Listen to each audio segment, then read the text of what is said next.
नमस्कार। हम एक ऐसे विषय पर थोड़ी गहराई में जा रहे हैं जिसने पिछले कुछ दिनों में काफी, आप कह सकते हैं, तूफान खड़ा कर दिया है। हाँ बिल्कुल। एशिया कप में भारत और पाकिस्तान का जो क्रिकेट मैच होने वाला है, हमारे पास कुछ रिपोर्ट्स हैं, कुछ प्रतिक्रियाएं हैं जो दिखाती हैं कि इस एक मैच को लेकर कितने कितने अलग अलग और कभी-कभी तो बिल्कुल विपरीत विचार और भावनाएं हैं लोगों में। जी। तो आज हमारा मकसद यही है कि इन सूत्रों के जरिए देखें कि आखिर चल क्या रहा है, कैसे इसमें देशभक्ति की बात आ जाती है, शहीदों के परिवारों का दर्द है, फिर खेल की अपनी दुनिया है, राजनीति तो है ही, और शायद पैसा भी। हाँ, व्यावसायिक हित। हाँ, वो भी। ये सब कैसे इस एक मैच के आसपास उलझ गया है। बिल्कुल। तो चलिए कोशिश करते हैं इसे थोड़ा समझने की, परत दर परत। बिल्कुल। शुरुआत करते हैं कानपुर से। जी। वहां से एक प्रतिक्रिया आई है जो बहुत ही दिल को छूने वाली और झकझोरने वाली है। हाँ, मैंने भी पढ़ा उसके बारे में। शहीद शुभम द्विवेदी की पत्नी है, उन्होंने बीसीसीआई ने जो ये मैच खेलने की इजाजत दी है पाकिस्तान के साथ एशिया कप में, उस पर बहुत गहरा दुख और गुस्सा भी जाहिर किया है। हाँ। उनका साफ कहना है कि बीसीसीआई को ये मैच होने ही नहीं देना चाहिए था। कम से कम उन परिवारों का तो सोचे, है ना, जिन्होंने अपनों को खोया है। सही बात है। उन्होंने बहुत दर्द से पूछा, सवाल उठाया कि भाई वो जो 26 परिवार थे पुलवामा वाले शायद, और फिर ऑपरेशन सिंदूर के शहीद, क्या उनका बलिदान बीसीसीआई के लिए कुछ भी नहीं, कोई मतलब नहीं? शायद इसलिए कि उनके घर से कोई नहीं गया ना, ऐसा उनका कहना था। और ये भी कि लगता है जैसे बीसीसीआई में भावना ही नहीं बची। ये बहुत बहुत भारी बात है। हाँ, और उन्होंने क्रिकेटर से भी सीधी अपील की है, कहा है कि आप लोग मना कर दो पाकिस्तान के साथ खेलने से। उनका मानना है कि अगर खिलाड़ी एक साथ खड़े हो जाए तो बीसीसीआई कुछ नहीं कर पाएगी, मजबूर नहीं कर पाएगी। देखिए, ये जो प्रतिक्रिया है ना, ये सीधे सीधे व्यक्तिगत दुख और जो राष्ट्रीय नीतियां होती हैं उनके बीच का टकराव दिखाती है। सही। और ये सिर्फ एक आवाज नहीं है। सही। ये उन बहुत से लोगों की भावनाओं को सामने रखती है जो मानते हैं कि जब देश की सुरक्षा का सवाल हो, सैनिकों के बलिदान का सवाल हो, तो खेल या ऐसी दूसरी चीजें पीछे हट जानी चाहिए। शहीद की पत्नी का जो बयान है वो सिर्फ बीसीसीआई की पॉलिसी पर सवाल नहीं है, वो सीधे सीधे नैतिकता पर सवाल है, संस्था की नैतिकता पर, और शायद खिलाड़ियों के स्टैंड पर भी। हाँ, कि वो चुप क्यों है।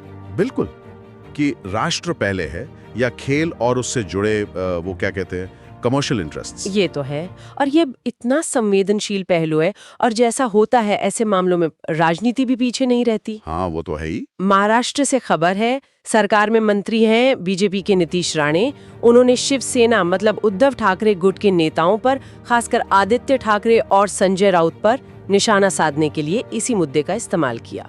अच्छा। क्या कहा उन्होंने? काफी तीखा तंज था। कहा कि आदित्य ठाकरे तो बुर्का पहनकर छिपकर मैच देखेंगे और संजय राउत जो हैं वो मरीन ड्राइव पर टिकट ब्लैक करते मिलेंगे। और उन्होंने आदित्य ठाकरे की आवाज की नकल भी की, उन्हें भांडुप का देवानंद कहा। तो जाहिर है इस पर फिर काफी विवाद हुआ।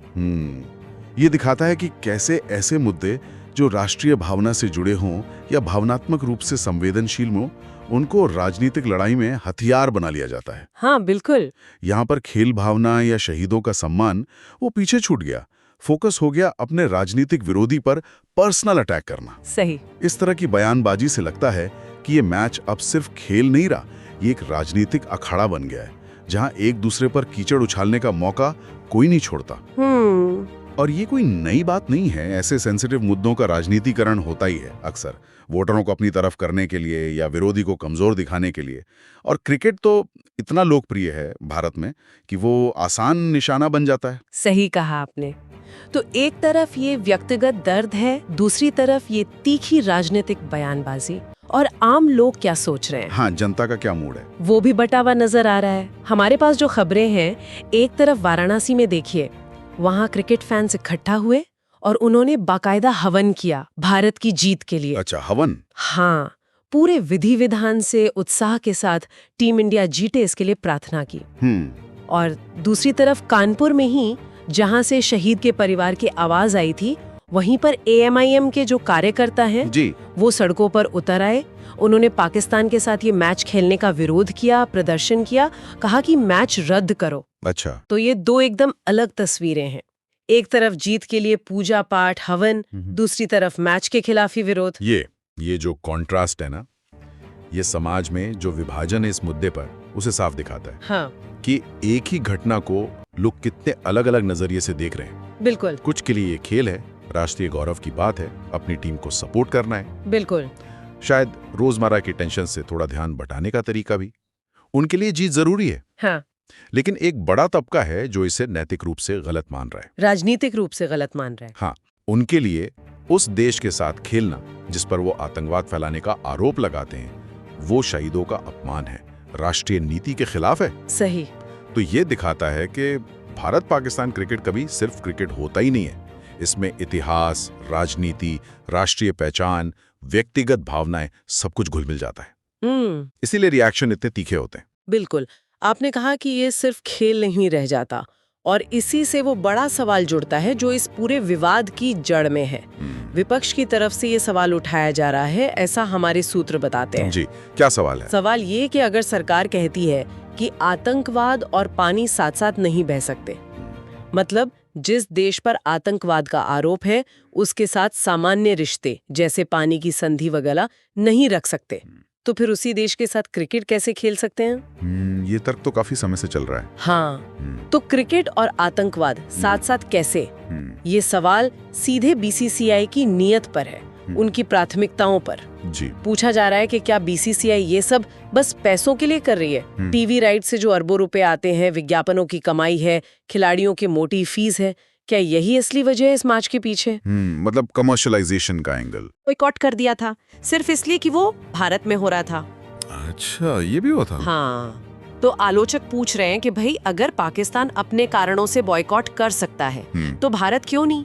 बीसीसीआई ऐसा स्टैंड क्यों नहीं ले सकती, खासकर जब देश में भावनाएं इतनी आहत हैं? ये एक तरह से बुनियादी नैतिक और राजनीतिक सवाल खड़ा करता है कि क्या आप जिस देश पर इतने गंभीर आरोप लगाते हैं, जैसे सीमा पार आतंकवाद का, उसके साथ आप सांस्कृतिक या खेल जैसे सॉफ्ट रिश्ते रख सकते हैं? ये एक तरह से कथनी और करनी में फर्क का सवाल है कि अगर आपकी पॉलिसी सख्त है तो वो सख्ती खेल के मैदान तक क्यों नहीं पहुंचती? सही।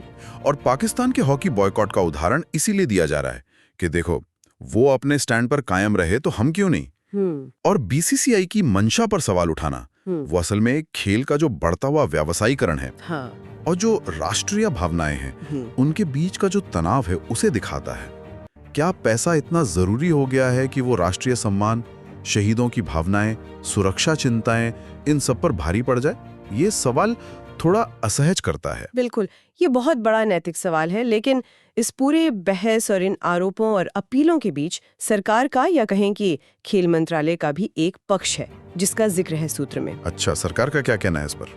उनकी तरफ से एक जरूरी बात कही गई है, स्पष्टीकरण दिया गया है कि ये जो मैच है ये कोई बायलैटरल सीरीज नहीं है, मतलब सिर्फ भारत पाकिस्तान के बीच की सीरीज नहीं है। ये एक मल्टी नेशन टूर्नामेंट है, एशिया कप। इसमें सिर्फ पाकिस्तान नहीं, एशिया के और भी कई देश खेल रहे हैं। जी, ये बात तो सही है। तो उनका तर्क ये है कि जब आप ऐसे इंटरनेशनल टूर्नामेंट में हिस्सा लेते हैं तो आपको फॉर्मेट के हिसाब से खेलना पड़ता है। आप ये नहीं चुन सकते कि किससे खेलेंगे, किससे नहीं। तर्क ये भी है कि दुश्मनी पाकिस्तान से है। टूर्नामेंट में जो बाकी देश हैं, श्रीलंका, बांग्लादेश, अफगानिस्तान, उनसे तो नहीं है। तो टूर्नामेंट से हटना या किसी एक टीम से खेलने से मना करना, वो अंतर्राष्ट्रीय नियमों का उल्लंघन होगा। अच्छा, मतलब अंतर्राष्ट्रीय प्रतिबद्धता का हवाला दिया जा रहा है। हाँ, और सूत्र में एक लाइन और जोड़ी गई है, शायद राजनीतिक संदेश के तौर पर, कि ये वो नया भारत है जो दुश्मन को घर में घुसकर सबक सिखाता है। तो एक क्रिकेट मैच खेलने से देश का रुतबा कम नहीं हो जाता। हाँ, ये एक महत्वपूर्ण फर्क करने की कोशिश है, बायलैटरल यानी द्विपक्षीय रिश्ते और मल्टीलैटरल यानी बहुपक्षीय मंच। जी। सरकार का नजरिया शायद ये है कि जब आप किसी अंतर्राष्ट्रीय संधि या संगठन का हिस्सा हैं या मल्टीनेशनल टूर्नामेंट खेल रहे हैं तो आपको उसके नियम मानने पड़ते हैं, भले ही आपका किसी एक सदस्य देश से कितना भी गंभीर मतभेद क्यों ना हो। ये एक तरह से अंतर्राष्ट्रीय व्यवस्था का सम्मान करने की बात है। उनका तर्क है कि बायलैटरल सीरीज ना खेलना एक अलग राजनीतिक संदेश है, पर मल्टीनेशनल टूर्नामेंट में खेलना एक अंतर्राष्ट्रीय जिम्मेदारी है, अच्छा। और वो घर में घुसकर सबक सिखाने वाली बात, वो शायद भारत की मौजूदा मजबूत विदेश नीति या सैन्य क्षमता पर जोर देने का तरीका है। हो सकता है। शायद ये बताने की कोशिश कि भारत अब इतना शक्तिशाली है कि उसे क्रिकेट मैच खेलने से डरने की जरूरत नहीं और वो अपनी शर्तों पर निपट सकता है। ये खेल को कूटनीति से अलग रखने की कोशिश है, कम से कम मल्टीलेटरल स्टेज पर। तो कुल मिलाकर अगर देखें तो एक क्रिकेट मैच जो ऊपर से तो बस एक खेल का मुकाबला है, उसके नीचे कितनी सारी परतें हैं। बहुत सारी। हमने देखा एक शहीद के परिवार का गहरा दर्द और सम्मान की मांगे जी। राजनीतिक दलों की तीखी नोक-झोंक, एक दूसरे को नीचा दिखाने की कोशिश। बिल्कुल। आम जनता वो भी बंटी हुई है, कोई हवन कर रहा है, कोई विरोध प्रदर्शन। हाँ, एकदम विपरीत। फिर खेल की अपनी दुनिया, बिजनेस इंटरेस्ट और राष्ट्रीय नीति, इनके बीच एक नैतिक कशमकश खड़ी हो गई है। सही। और आखिर में अंतर्राष्ट्रीय नियमों और प्रतिबद्धताओं का हवाला देकर एक सरकारी स्पष्टीकरण भी है। बिल्कुल। ये स्थिति वाकई बहुत जटिल है। इसमें कोई आसान जवाब नहीं है। कोई एक पक्ष सही है, दूसरा गलत, ऐसा कहना बहुत मुश्किल है। जो चीज साफ दिखती है वो है कि भावनाएं बहुत तीव्र हैं, प्राथमिकताएं अलग-अलग हैं और मतभेद बहुत गहरे हैं। हाँ। और ये घटना एक बार फिर यही साबित करती है कि भारत पाकिस्तान का मैच वो कभी सिर्फ क्रिकेट नहीं होता। कभी नहीं। वो दोनों देशों का इतिहास, उनका तनाव, राष्ट्रीय गौरव, अक्सर व्यक्तिगत दुख, इन सब का एक प्रतीक बन जाता है। मैदान पर जो होता है उसका असर मैदान के बाहर कहीं ज्यादा गहरा होता है। सही बात है। ये दिखाता है कि भारत में क्रिकेट सिर्फ खेल नहीं है, वो राष्ट्रीय पहचान का, सामूहिक भावना का एक बहुत शक्तिशाली जरिया है। इसीलिए जब उस पे कोई बात आती है, चाहे सुरक्षा की हो या भावनाओं की, तो रिएक्शन इतना तेज और बटा हुआ होता है। आपने बिल्कुल सही पॉइंट उठाया और यहीं से एक सवाल मन में आता है जो शायद इस चर्चा से थोड़ा आगे का है। जी। जब हम ये बॉयकॉट या बहिष्कार की बात सुनते हैं, चाहे वो शहीद के परिवार की तरफ से हो, विपक्ष की तरफ से हो या फिर वो हॉकी वाला उदाहरण हो, तो सवाल ये उठता है कि सिर्फ इस मैच से हट के सोचें तो जो खेल संस्थाएं हैं जैसे बीसीसीआई या जो खिलाड़ी हैं, उनके लिए सही संतुलन क्या है? बहुत महत्वपूर्ण सवाल है ये। एक तरफ उन्हें मैदान पर देश को रिप्रेजेंट करना है, खेल के नियम मानने हैं, अपनी रोजी रोटी भी देखनी है। दूसरी तरफ मैदान के बाहर देश के जो जटिल और अक्सर दर्द भरी सच्चाई है, उसका भी सामना करना है। तो जिम्मेदारी कहाँ है? हाँ। क्या जिम्मेदारी सिर्फ नियम निभाने में है, अंतर्राष्ट्रीय कमिटमेंट पूरी करने में है, या फिर जो एक व्यापक राष्ट्रीय भावना है, खासकर जब वो इतने गहरे दुख से जुड़ी हो, उसका सम्मान करने में ज्यादा बड़ी जिम्मेदारी है? ये एक ऐसा सवाल है जिसका कोई बना बनाया जवाब नहीं है शायद। नहीं, बिल्कुल नहीं है। और इस पर शायद सोचने की जरूरत है, खिलाड़ियों को भी, प्रशासकों को भी और हम जैसे प्रशंसकों को भी।